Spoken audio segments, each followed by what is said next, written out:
Hello दोस्तों, आज है 26 अप्रैल 2025 दिन शनिवार का। हिंदी तिथि वैशाख कृष्ण त्रयोदशी। और आइए बात करते हैं आज के मुख्य समाचार, बड़ी खबरें, देश और दुनिया का ताजा अपडेट लेकर हाजिर हो गए। आज का ये वीडियो भी बहुत ही ज्यादा स्पेशल होने वाला है, काम का होने वाला है। बड़े बुजुर्गों के लिए, कर्मचारियों के लिए, माताओं और बहनों के लिए, पढ़ने वाले बच्चों के लिए, आम जनता से जुड़े कई महत्वपूर्ण फैसले जानने वाले हैं। वीडियो में आपको बहुत मजा आने वाला है। ताजा अपडेट, लेटेस्ट ब्रेकिंग न्यूज की खबरें हम आपको दिखाएंगे। वीडियो के साथ बने रहिएगा, है ना। तो बिना टाइम विलंब के शुरुआत करते हैं आज की पहली बड़ी खबर। केंद्र ने कहा कि पाकिस्तान को एक बूंद पानी नहीं देंगे। सिंधु जल समझौता स्थगित करने का फैसला 3 फेज में होगा। 3 तरह की रणनीति बन रही है। दरअसल पाकिस्तान के साथ सिंधु जल समझौता स्थगित करने पर शुक्रवार को जल शक्ति मंत्रालय की बैठक हुई और इसे 3 चरणों में पूरा करने का फैसला लिया गया है। बैठक के बाद केंद्रीय जल शक्ति मंत्री CR पाटिल ने बताया कि इसे लेकर 3 तरह की रणनीति बना रहे हैं। पाकिस्तान को एक बूंद पानी नहीं मिलेगा। मीटिंग केंद्रीय गृह मंत्री अमित शाह के घर पर हुई। इसमें विदेश मंत्री एस जयशंकर और जल शक्ति मंत्री CR पाटिल भी शामिल हुए थे। वहीं जम्मू कश्मीर के मुख्यमंत्री उमर अब्दुल्ला ने श्रीनगर में कहा कि भारत सरकार ने कुछ कदम उठाए हैं। जहां तक जम्मू कश्मीर का सवाल है, हम कभी भी सिंधु जल समझौते के पक्ष में नहीं रहे हैं और हमारा हमेशा से मानना रहा कि सिंधु जल संधि जम्मू कश्मीर के लोगों के लिए सबसे गलत दस्तावेज है। इससे कश्मीर को नुकसान है। वही देखिए, पाकिस्तान ने भारत को दी परमाणु हमले की गीदड़ भभकी। सिंधु नदी समझौता रुकने से खलबली मची हुई है। पहलगाम आतंकी हमले के बाद भारत की कार्रवाई से पाकिस्तान बौखला उठा है। पाकिस्तान ने अब भारत को परमाणु हमले की गीदड़ भभकी दी है। सिंधु नदी समझौता रोके जाने से पूरे पाकिस्तान में खलबली मची हुई है। यानी पाकिस्तान को यह एहसास हो गया कि अभी तो भारत ने सिर्फ डिप्लोमेटिक फैसले किए हैं, सिर्फ सिंधु समझौते को रद्द किया, लेकिन नरेंद्र मोदी बहुत जल्द ही पहलगाम हमले का बदला भी लेंगे। इसलिए पाकिस्तान के लीडर्स ने भी गीदड़ भभकियां देनी शुरू कर दी है। वहीं दिल्ली से श्रीनगर तक हाई लेवल बैठकों का दौर भी जारी है। पहलगाम आतंकी हमले के बाद देश में जगह जगह प्रदर्शन भी हो रहे हैं। पहलगाम में हुए इस आतंकी हमले के बाद भारत में गुस्सा है। सरकार ने पाकिस्तान को सबक सिखाने के लिए कई बड़े फैसले किए हैं। दिल्ली से लेकर कश्मीर तक हाई लेवल बैठकों का दौर भी जारी है। गृह मंत्री अमित शाह ने सभी राज्यों के मुख्यमंत्रियों को पाकिस्तानियों को वापस भेजने के निर्देश दिए हैं। वहीं पीएम मोदी ने सुरक्षा मामलों की कैबिनेट समिति की बैठक की अध्यक्षता भी की। जब से पहलगाम में आतंकियों ने पर्यटकों को निशाना बनाया और इस हमले में 26 पर्यटकों की जानें चली गई। इस घटना के बाद पूरे देश में पाकिस्तान के खिलाफ गुस्सा भड़का हुआ है। देश भर में पाकिस्तान के खिलाफ प्रदर्शन भी जारी है। वहीं देखिए, ब्रिटिश के प्रधानमंत्री कीर स्टारमर ने भी शुक्रवार को पहलगाम आतंकी हमले को विभत्स घटना करार दिया है। स्टारमर ने ब्रिटिश लोगों की ओर से अपनी गहरी संवेदना व्यक्त की और दोनों नेताओं ने संपर्क में रहने पर सहमति जताई। ब्रिटेन की संसद में भी पहलगाम आतंकी हमले का मुद्दा गूंजा। वही देखिए, बड़ी खबर आ रही, पाकिस्तान में बढ़ेगी गरीबी, 10 मिलियन लोगों को करना पड़ेगा गंभीर खाद्य असुरक्षा का सामना। विश्व बैंक ने बड़ा अपडेट दिया है। विश्व बैंक ने आगाह किया कि चालू वित्त वर्ष के दौरान पाकिस्तान के लगभग 10 मिलियन लोगों को गंभीर खाद्य सुरक्षा का सामना करना पड़ सकता है। साथ ही गरीबी के स्तर में बढ़ोतरी की उम्मीद भी है। वहीं बड़ी खबर देखिए, भारत और पाकिस्तान में तनाव पर ईरान ने कहा कि हम मध्यस्थता को तैयार। अमेरिका ने कहा कि हम भारत के साथ हैं। ईरान ने शुक्रवार को भारत पाकिस्तान के बीच मध्यस्थता की पेशकश की है। वहीं देखिए, पाकिस्तान के रक्षा मंत्री ने कहा कि आतंकियों का समर्थन बड़ी गलती।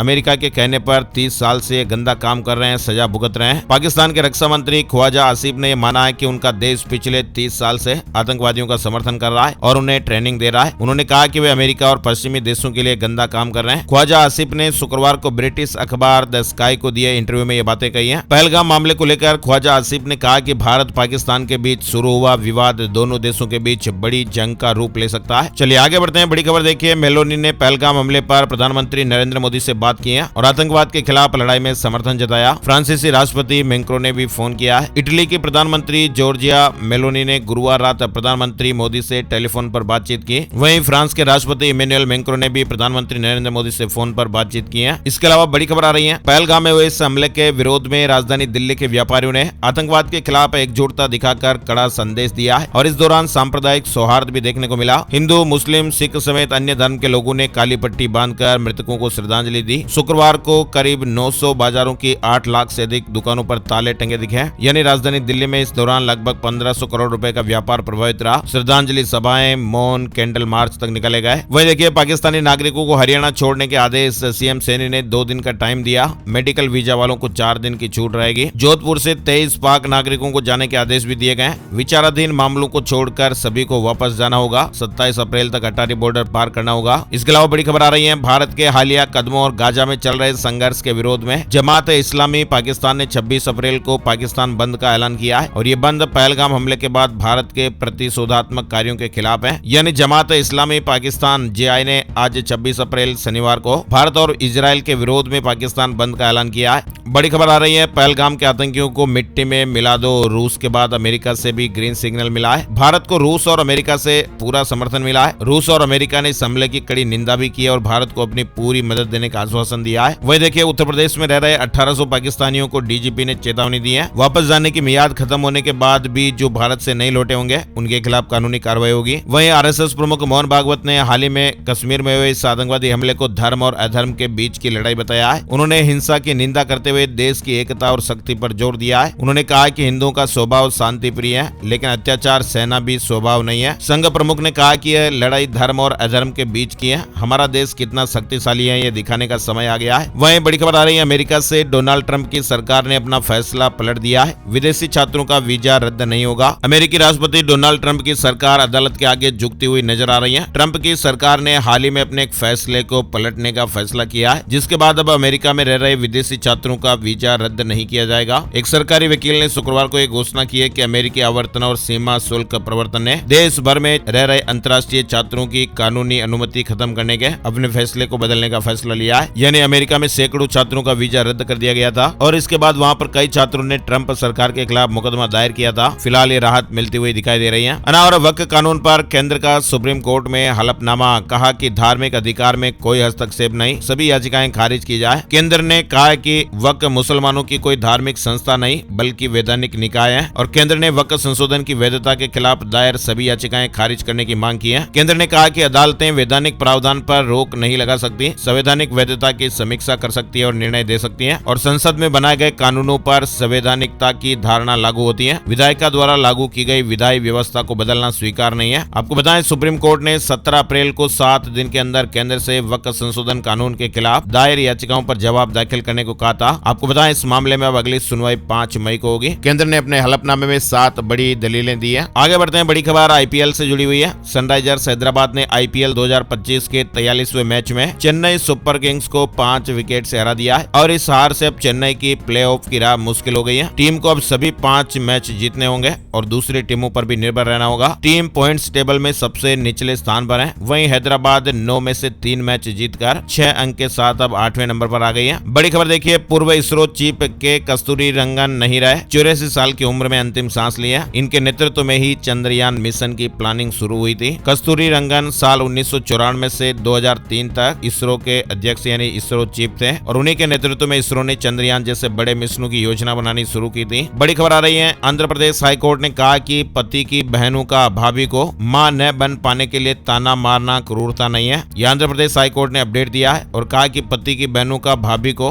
मां न बन पाने के लिए ताना मारना क्रूरता नहीं है और इसे भारतीय दंड संहिता की धारा 498A या दहेज निषेध अधिनियम 1961 की धारा 3 और 4 के तहत केस जारी रखने के लिए पर्याप्त आधार नहीं माना जा सकता। यानी अगर बड़े आरोप नहीं है तब केवल ताना मारना आईपीसी की धारा जो यहाँ बताई गई है 498A या 1961 अधिनियम की जो धारा 3 और 4 है उसको लागू करने का पर्याप्त आधार नहीं हो सकता है। अनावर कर्नाटक हाईकोर्ट ने कहा कि राष्ट्रीय प्रतीकों का गलत इस्तेमाल न करें। पूर्व सांसद और विधायक ने लेटर हेड और गाड़ियों पर न लगाएं, ये गौरव के प्रतीक हैं। यानी कर्नाटक हाईकोर्ट ने राष्ट्रीय प्रतीकों और चिन्हों जैसे तिरंगा, अशोक चक्र आदि के गलत इस्तेमाल पर रोक लगाई है। कोर्ट ने कहा कि इन प्रतीकों का इस्तेमाल केवल वही लोग या संस्थाएं कर सकते हैं जिन्हें इसकी परमिशन दी गई हो। ओला इलेक्ट्रिक को केंद्रीय परिवहन मंत्रालय ने शो कॉज नोटिस दिया है। 7 दिन के भीतर सर्विस सेंटर और ट्रेड सर्टिफिकेट्स की जानकारियां मांगी गई है। 5% तक शेयर भी गिर गया। यानी इलेक्ट्रिक 2 व्हीलर बनाने वाली कंपनी ओला एक बार फिर विवादों में और इस बार ओला को केंद्रीय परिवहन मंत्रालय ने शो कॉज नोटिस जारी किया है। मध्य प्रदेश, राजस्थान समेत 25 राज्यों में हीट वेव का अलर्ट है। सिक्किम में भारी बारिश से लैंडस्लाइड की घटना हो गई, 1000 टूरिस्ट फंस गए। वहीं बंगाल में भी आज आंधी तूफान की चेतावनी है। देश भर में अभी 2 तरह के मौसम देखने को मिल रहे हैं। अधिकतर राज्यों में भीषण गर्मी का दौर चल रहा है तो पूर्वोत्तर राज्यों में भारी बरसात भी हो रही है और सिक्किम में लगातार हो रही बारिश के कारण लैंडस्लाइड हुआ और इसके कारण करीब 1000 पर्यटक फंस गए। और LIC हाउसिंग फाइनेंस का होम लोन 0.25% सस्ता हुआ है। अब 8% इंटरेस्ट पर लोन मिलेगा। नीट पेपर लीक का मास्टरमाइंड संजीव मुखिया अरेस्ट हो गया है। पटना में फ्लैट में छिपा था, 3 लाख का इनाम भी था। 11 महीनों से तलाश हो रही थी। नीट पेपर लीक के मास्टरमाइंड संजीव मुखिया को पटना के दानापुर से आर्थिक अपराध इकाई यानी EOU ने गिरफ्तार कर लिया है। अग्निवीरों की भर्ती मामले में 3 नेवी ऑफिसर गिरफ्तार किए गए। कैंडिडेट से 1 लाख रुपए तक वसूलने के आरोप लगे हुए हैं। उड़ीसा पुलिस ने 12 बैंक अकाउंट भी सीज किए हैं। यानी उड़ीसा में अग्निवीर योजना में भर्ती के नाम पर धोखाधड़ी करने वाले 3 नेवी अफसरों को भी गिरफ्तार किया गया है और एक अफसर तो इनमें से रिटायर भी है। इन पर यह आरोप है कि ये कैंडिडेट्स को भर्ती में मदद करने का भरोसा दिलाते थे और उनसे पैसे हटते थे। चलिए आगे बढ़ते हैं। बड़ी खबर, प्रेमानंद महाराज ने पहलगाम हमले पर कहा है, अधर्मियों का विनाश करो, इनकी बुद्धि भ्रष्ट है, शरीर के जिस हिस्से में कैंसर हो उसे काट देते हैं। यानी संत प्रेमानंद महाराज ने भी पहलगाम में हुए इस हमले पर आक्रोश जताया है। वृंदावन में कहा कि इनकी बुद्धि भ्रष्ट है, इन अधर्मियों का विनाश करो। कौन सा ऐसा धर्म है जो दूसरों का अहित करने को कहता है।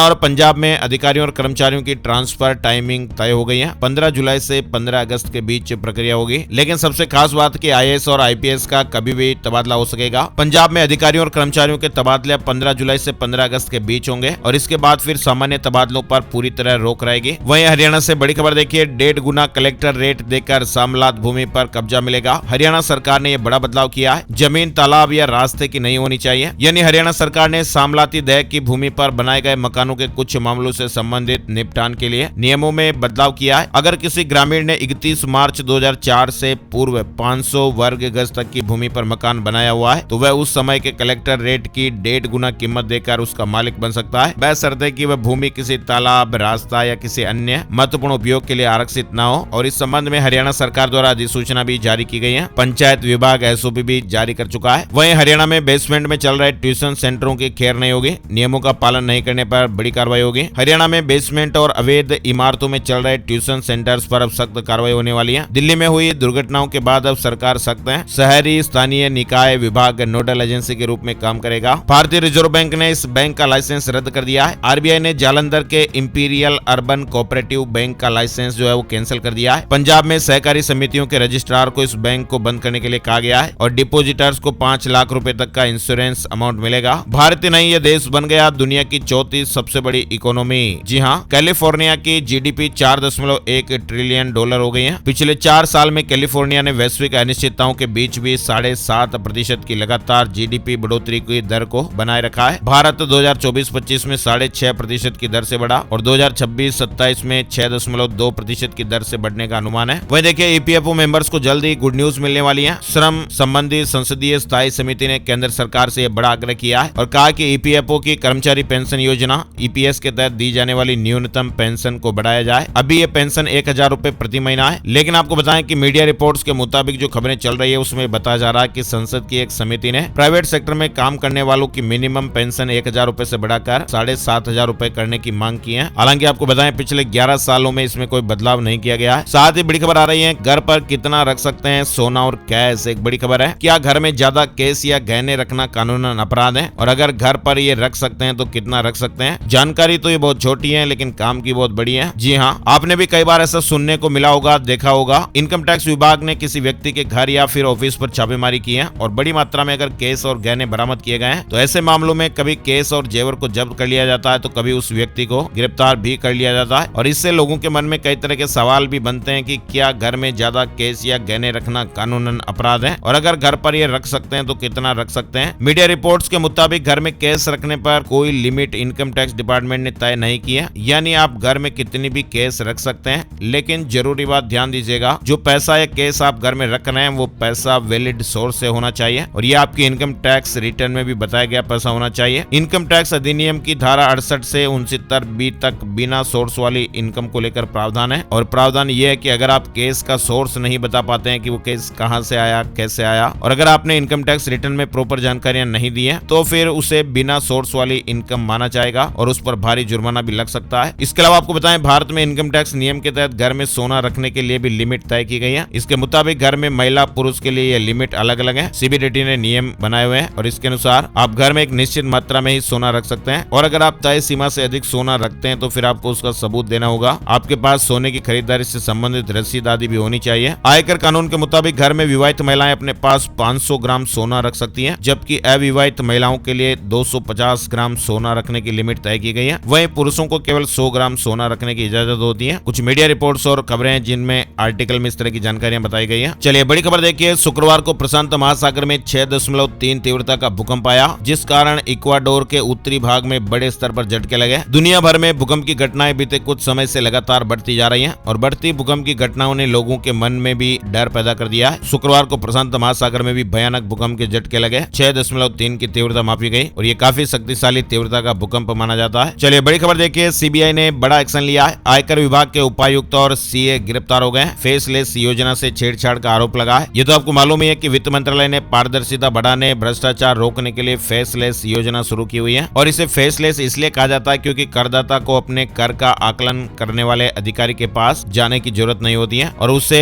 ये भी पता नहीं चलेगा कि वह अधिकारी कौन है। इससे भ्रष्टाचार कम होगा। हालांकि आरोपियों ने योजना से संबंधित गोपनीय जानकारियां जुटाई और फिर रिश्वत ली। फिलहाल आयकर विभाग के एक उपायुक्त और एक चार्टर्ड अकाउंटेंट को शुक्रवार को गिरफ्तार किया गया। झारखंड में शिक्षकों की टेंशन बढ़ सकती है। झारखंड के स्कूलों में शिक्षकों के लिए नया नियम लागू किया गया है। ई विद्या वाहिनी पोर्टल पर लगातार 3 दिन देर से उपस्थिति दर्ज कराने पर उसे आकस्मिक अवकाश माना जाएगा और ये नियम 80 उत्कृष्ट विद्यालयों और 325 प्रखंड स्तरीय आदर्श विद्यालयों में लागू किया गया है। शिक्षा विभाग का उद्देश्य है कि शिक्षकों की समय पर उपस्थिति सुनिश्चित की जाए। बच्चों की 75% उपस्थिति भी अनिवार्य रहेगी। विस्तृत दिशा निर्देश भी जारी हो गए। वहीं झारखंड में मैया सम्मान योजना को लेकर भी बड़ा ऐलान हुआ है। रांची से जुड़ा अपडेट देखिए। 29 अप्रैल को सुबह 10 बजे से 3 बजे तक कैंप लगेगा। झारखंड में मुख्यमंत्री मैया सम्मान योजना के लाभुकों के लिए पंचायतवार आधार सीडिंग शिविर के आयोजन किए जाएंगे। वहीं बड़ी खबर दिल्ली से आ रही है। एम्स दिल्ली ने महिला रोगियों की जांच के दौरान महिला सदस्य की उपस्थिति अनिवार्य कर दी है। अस्पताल प्रशासन ने यह आदेश सख्ती से लागू करने को कहा है। ये निर्णय गुरुग्राम के एक हॉस्पिटल में भी हाल ही में जो यौन शोषण की घटना हुई थी उसके बाद लिया गया है। एम्स के अनुसार इसका उद्देश्य महिला रोगियों की सुरक्षा सुनिश्चित करना और पेशेवर आचरण बनाए रखना है। यानी दिल्ली एम्स के सभी डॉक्टरों के लिए आदेश जारी हो गया है। महिला मरीज की जांच किसी महिला सदस्य की मौजूदगी में जरूरी है। दिल्ली में आरटीसी की सीट वाली ईवीएम मशीनें रिलीज होंगी। हाई कोर्ट का चुनाव आयोग को निर्देश। दिल्ली उच्च न्यायालय ने कालकाजी विधानसभा चुनाव में इस्तेमाल हुई ईवीएम मशीनों को जारी करने के निर्वाचन आयोग के आवेदन को स्वीकार कर लिया। ये निर्देश आगामी बिहार चुनाव में इनके उपयोग को देखते हुए दिया गया है। हालांकि अदालत ने वीवीपैट पर्चियों को संरक्षित रखने का आदेश दिया है। वहीं आपको बताएं दिल्ली के मयूर विहार यमुना खादर में डीडीए ने अतिक्रमण हटाते हुए 200 से ज्यादा झुग्गियां ध्वस्त कर दी।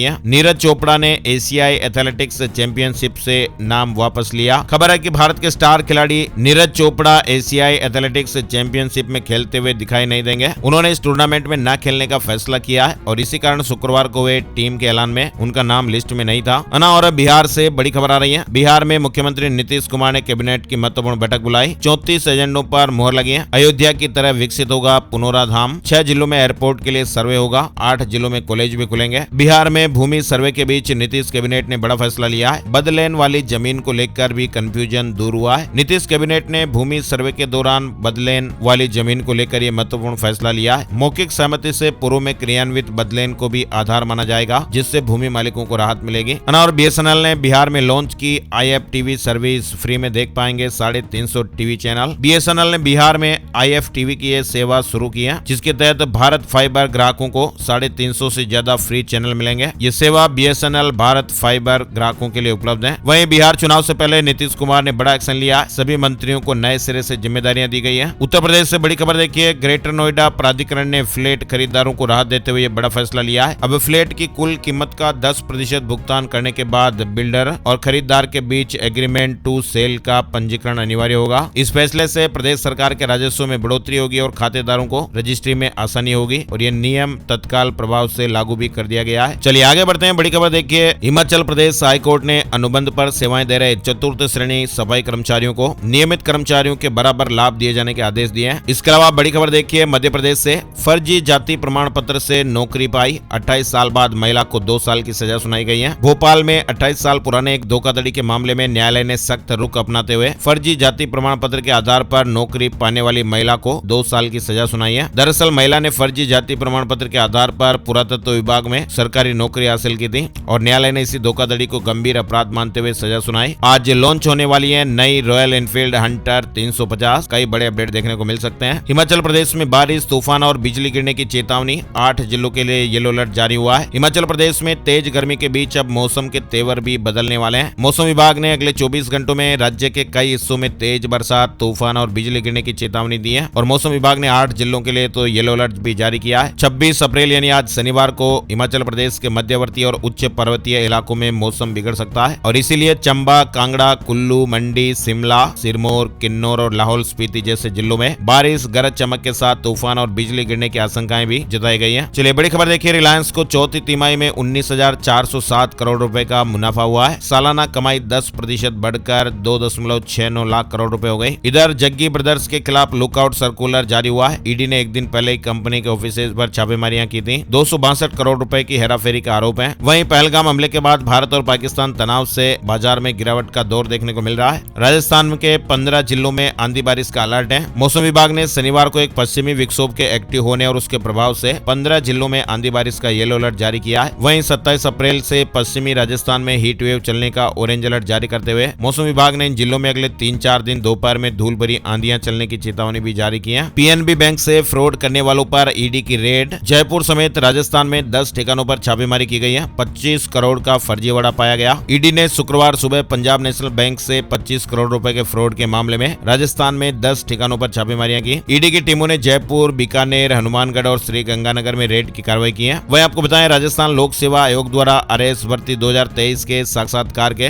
द्वितीय चरण सहित कई अन्य परीक्षाओं के साक्षात्कार कार्यक्रमों की घोषणा कर दी गई है। वहीं राजस्थान हाईकोर्ट ने आरएएस भर्ती 1999 और 2003 की भर्ती में चयनित अभ्यर्थी को अनफिट करने को गलत माना है और इसके साथ ही अदालत ने याचिकाकर्ता को 21 अप्रैल 2006 से समस्त बकाया, वरिष्ठता और पदोन्नति के साथ आरएएस पद पर नियुक्ति देने को कहा है। दरअसल हुआ क्या था कि याचिकाकर्ता ने आरएएस भर्ती 1999 में भाग लिया था और मेरिट में 360वां स्थान प्राप्त किया था। उसे आंखों का दोष बताकर मेडिकल अनफिट कर नियुक्ति से इंकार कर दिया गया और इसे चुनौती देने पर अदालत ने सितंबर 2001 में याचिकाकर्ता के लिए एक पद रिक्त रखने को कहा था। इसके अलावा देखिए बड़ी खबर, पहलगाम आतंकी हमले के विरोध में आज चूरू बंद रहेगा। विश्व हिंदू परिषद और बजरंग दल आतंकवाद का पुतला दहन करेंगे। व्यापारियों से भी बंद की अपील की गई है। राजस्थान से जुड़ी एक और बड़ी खबर देखिए आप, राज्य स्तरीय समान परीक्षा कार्यक्रम में फेरबदल हुआ है। 9वीं और 11वीं की एग्जाम डेट बदल गई है। राजस्थान प्रदेश के 9वीं और 11वीं कक्षा की राज्य स्तरीय समान परीक्षा के कार्यक्रम में फेरबदल हुआ है। माध्यमिक शिक्षा निदेशालय ने 2 और 3 मई को होने वाली परीक्षा को अब 7 से 10 मई के बीच कराने का निर्णय किया है। आपको बताएं, राजस्थान में पहली बार प्रदेश भर में 9वीं और 11वीं की परीक्षा एक साथ हो रही है। राजस्थान में वरिष्ठ कंप्यूटर अनुदेशक के 591 पद नए स्वीकृत किए गए हैं। मध्य प्रदेश से जुड़ी खबर देखिए, प्राइवेट स्कूलों में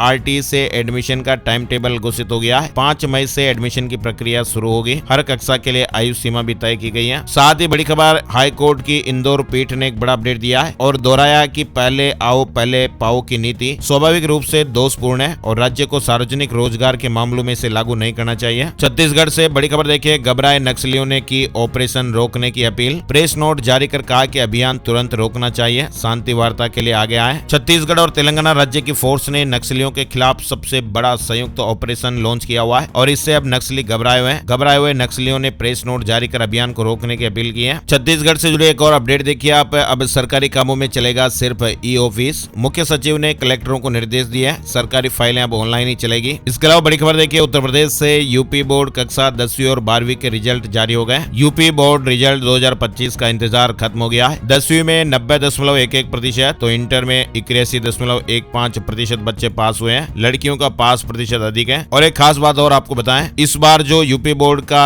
रिजल्ट घोषित हुआ है, इसका जो अंक पत्र आएगा ना दोस्तों, मार्कशीट वगैरह जो आएगी, वो न कटेगी न फटेगी, लेमिनेशन की भी आपको जरूरत नहीं पड़ेगी। अंक पत्र पर एक विशेष प्रकार की स्याही का इस्तेमाल किया गया है ताकि चाय, कॉफी या कोई भी पेय पदार्थ, सब्जियां वगैरह गिरने के बाद भी मार्कशीट खराब नहीं होगी, कपड़े से पहुंचते हुए साफ हो जाएगी। यूपी बोर्ड के परीक्षार्थियों को दिए जाने वाले अंक पत्र सह प्रमाण पत्र इस बार खास होने वाले हैं। वहीं कानपुर से एक बड़ी खबर देखिए, शहर के अंदर नाले और नालियों पर कब्जा मुक्त किया जाएगा और इसको लेकर 28 अप्रैल से नगर निगम अभियान शुरू करने जा रहा है। सभी 6 जोन में अभियान की शुरुआत होने वाली है। आइए अब आपको बताते हैं सोने चांदी के भाव। जी हाँ, gold price today, silver price today. 10 ग्राम 24 कैरेट सोने के दाम 617 रुपए कम होकर 95,669 रुपए पर आ गए। 1 किलो चांदी की कीमत 121 रुपए गिरकर 97,513 रुपए प्रति किलो पर रही। और एक नजर आज का राशिफल। आज 26 अप्रैल शनिवार के ग्रह नक्षत्र प्रजापति योग बना रहे, जिससे वृष राशि के नौकरी पेशा लोगों को ट्रांसफर या तरक्की से जुड़ी खबर मिल सकती है। मिथुन राशि वालों के रुके हुए काम शुरू हो सकते हैं। तुला राशि वालों को कहीं दिया हुआ पैसा वापस मिल सकता है। वृश्चिक राशि वालों की तरक्की के योग बनेंगे। धनु राशि वालों की आर्थिक स्थितियां बेहतर होगी। कुंभ राशि वालों को किस्मत का साथ मिलेगा और इसके अलावा बाकी राशियों पर सितारों का मिला जुला असर रहेगा। तो ये थे दोस्तों आज के मुख्य समाचार, बड़ी खबरें, हेडलाइंस और सुर्खियां अपडेट। वीडियो कैसा लगा कमेंट करके जरूर बताइएगा और इस वीडियो को आप अपने यार दोस्तों के साथ फेसबुक और व्हाट्सएप पर भी जरूर शेयर कर दीजिएगा। एक और नई जानकारी और अपडेट वीडियो में फिर मिलते हैं, तब तक के लिए जय श्री राम, जय हनुमान।